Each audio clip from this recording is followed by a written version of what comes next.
চালটি প্রথমে ধুয়ে আমি 1 ঘন্টা মতো ভিজিয়ে রেখেছিলাম। 30 মিনিট মতো জল সরিয়ে আমি শিলে এগুলো বেটে নেব। আপনারা মিক্সারেও করতে পারেন।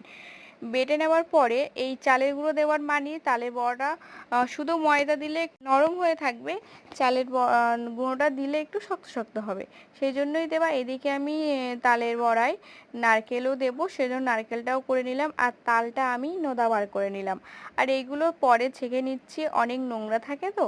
তারপর একে একে সুজি, ময়দা, চিনি, জিরে, চালের গুঁড়ো সমস্তটাই দিয়ে ভালোভাবে মাখিয়ে নিয়ে উপর থেকে নারকেল দিয়ে দিলাম, আর এগুলো বেশ ভালোও লাগে। তো হ্যালো এভরিওয়ান, কেমন আছো সবাই? আশা করি সবাই খুবই ভালো আছো। আবার একটা মিনি ব্লগে সবাইকে ওয়েলকাম জানাই। এই দেখো আমি এবার আস্তে আস্তে বড়ি কেটে ভাজতে শুরু করলাম। আর আমার ভিডিও যদি ভালো লাগে অবশ্যই একটা লাইক করবে আর কমেন্টে বলে যাবে। তো আস্তে আস্তে আমার বড়িগুলো ভাজাও হয়ে কত সুন্দর করে। তো বাই।